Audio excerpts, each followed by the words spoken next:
Bottom third, Yanks down 1-0. No on, no outs. Mike Lansing grounded to Derek Jeter, making like Gumby. And from his knees, gets Lansing. Nice play.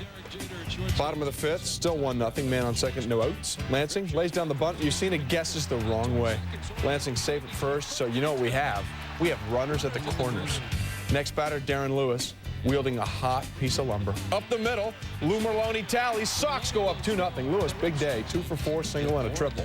Top six, man on second, Boston up 2-0. Frank Castillo, go away, Chuck Knobloch. Castillo's solid, 6 innings, no runs, 2 Ks, 2 hits, no walks.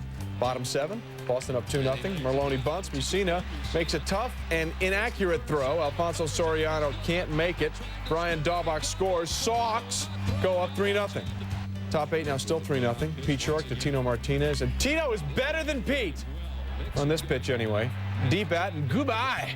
The second of the season, it's now a 3-1 game. We got a ball game. Bottom eight, Boston still up 3-1. Bases loaded, no outs. Shea Hillenbrand to Jeter, sort of stumbles, gets the out at third, does not get the out at first. Daubach tallies, it's now 4-1, and in the ninth they turn it over to Rod Beck. Man on third, 2 outs. Jorge Posada. Done. Rod Beck gets his first save since September 12th of 1999. That was against the Yankees, and the Red Sox win at 4. A-Rod greeted nicely by his ex-teammate Edgar Martinez, but what about the fans?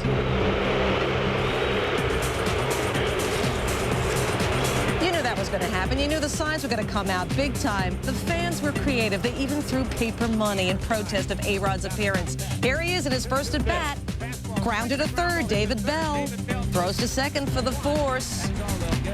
Bottom second, Mariners up 1-0. Bases loaded for Mike Cameron. Hasn't he been something since replacing Ken Griffey Jr. a year ago? A-Rod can't make the play. Dan Wilson, Carlos Guillen would score. M score 5 in the inning. 6-0 Mariners. Top of the third, A-Rod second at bat. Rodriguez. Watch this closely. It's his only hit of the game. It loaded the bases. The Rangers would score 4 in that inning, and they were down 6-4. Same score, top of the fourth. A-Rod. Back to the pitcher, Ryan Franklin, who races A-Rod to first for the out. Boy, the fans love that. Still same score, 6-4. Seattle. Ryan Franklin facing A-Rod again and got him. Mariners still up now 7-5. It was 9-5 Mariners in the ninth. 2 outs, 1 on. Rafael Palmeiro.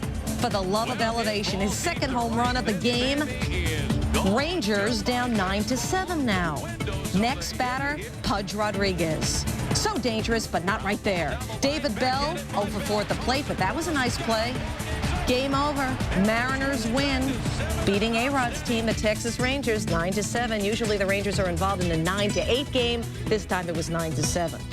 Rangers starter Ryan Glynn allowed 7 runs in 3 innings and losing his 7th straight start dating back to last season. Mike Cameron drove in 3 runs for Seattle. After, A-Rod reacted to the negative reaction by Mariner fans and said he wasn't surprised by it. I thought they were great. It's not like they were cursing. It's not like they were throwing things. I thought they were loud and exciting and supporting their team. And if I was a fan, I probably would have duplicated what they did. I thought it was fun. I had a lot of fun out there.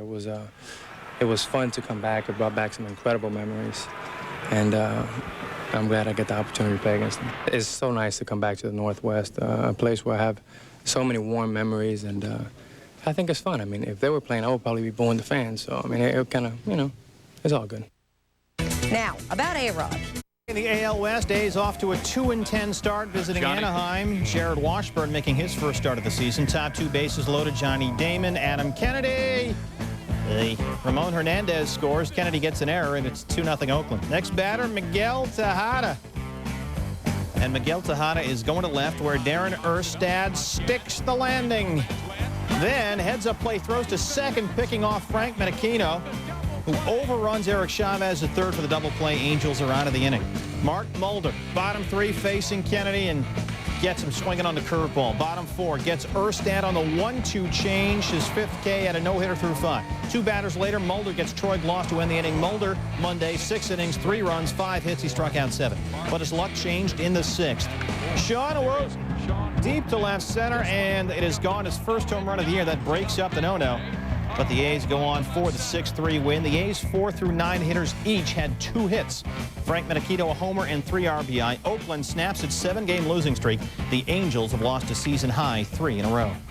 Home for the first time ever, top 1, Jermaine Dye. Say hello to off Joe Mays and gone to straightaway center is third. Royals lead 2-0. Top three, this is Mark Quinn, and that's a home run, a 2-run shot off Mays. Quinn's sixth. His hitting streak up to 12 games. He's 7 for 15 against Minnesota this year. Bottom five, Doug Minkiewicz, a solo shot is third, and now the Twins are back within 2. It was 4-3. Bottom seven, bases full, 2 outs. Corey Koski trying to be the hero, but he can't get it done, and the Royals still are up 4-3. Twins down 5-3. Bottom 9, Roberto Hernandez making it interesting again. Denny Hawking to first. Dave McCarty, nice catch. They double him off at second. DP, the Royals hold on 5-3, snapping the Twins' 6-game winning streak. Joe Mays gets the loss, even though he settled down nicely, retiring 10 straight at one point and getting 16 ground ball outs. 3 of Kansas City's 4 wins this season have come against Minnesota, while all 3 of the Twins' losses this year have come against the Royals. Diamondbacks have dropped 8 of 10 overall facing St. Louis. This is what you're going to remember from this highlight. Albert Pujols, the grounder. Jay Bell spinning, throwing, and hitting second base umpire Larry Young right in the face. Bell would say later it was one of those weird things. He happened to be in the way. If you can't stay on the side of the blood, don't look at the face of Larry Young. Take another look if you can handle it. Young would need 14 stitches. Word is he was going to have a swollen face for about 2 weeks. Back to the game, J.D. Drew. Scorch it to Bell. Bell can't find it, commits the error. Pujols will go to third, later score on a sac fly. We have a tie game. A game only 3 umpires were working after Young left. In the 7th, runners on first and second, 2 out. For you-know-who, Jay Bell. Down the line it goes. It's an RBI double. Bell 2 for 4 in this game. He's hitting .371 this year. One of the more consistent hitters besides Luis Gonzalez on Arizona this year. 2-1 the final. 30-year-old Robert Ellis allowed a run and 5 hits in 6 innings. Andrew Jones against Brad Penny. Jones, is he the best center fielder in baseball? Well, that argument will last forever. He does have power, though. His 3rd home run of the year. Jones 2 for 4, 1 RBI, he's hitting .268. Top 7, Braves up 3-1, Greg Maddux. Maddux showing us why he's an 11-time Gold Glove winner. Brian McGuire in shock with that robbery by Greg Maddux. So the Braves are up 3-1. No worries in the 9th. John Rocker on to save it, right? Wrong. Wild pitch. Eric Owens would score. Marlins down 3-2. And then, after a pass ball, Mike Lowell. He had 2 RBIs. Rocker gets the out at first, but Floyd would score. We're tied at 3, bottom 9 now. With chance of Rico from the stands. Rico Bronya delivers. The game-winning RBI. Here comes B.J. Surhoff to score the game-winning run. Bronya 3 for 4, 2 RBIs. The Braves win. Greg Maddux still hasn't allowed an earned run in 20 innings this season. 40 straight now at Turner Field. Mike Piazza. This off of Mike Thurman. It's a double to right center. They're going to wave Darrell Hamilton. Thurman allowed 4 runs on 7 hits and 3 1/3. It's 1-0 Mets. Bottom 3, Thurman facing Ray Ordonez with the bases loaded. Ray the other way. Robin Ventura and Todd Zeile score. Ordonez tied for 2nd on the team with 7 RBI after totaling just 9 in 45 games last season. 4-0 Mets. Tough night for Vlad Guerrero. First at bat, you know what? I'm not even running that out. Oh. His 2nd at bat. This time he runs a little too much. It's up the middle, and Vlad the Impaler getting a bit aggressive here.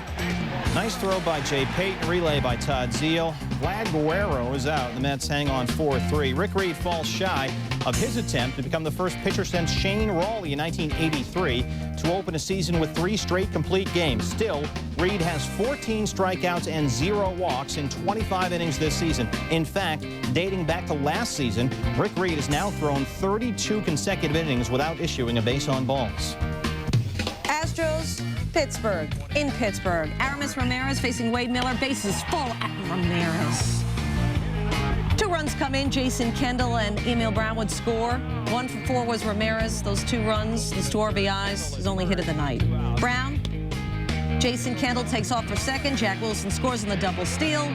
Kendall stayed in the rundown long enough to score Wilson, which was a good move. Pirates up 3-0 after 7. Top of the 8th, into pinch hit Moises Alou, but 6-4-3 DP. Pirates win, get the shutout. They snap their 4-game losing skid. Jimmy Anderson allowing 7 hits and 7+ innings to get his first win. Anderson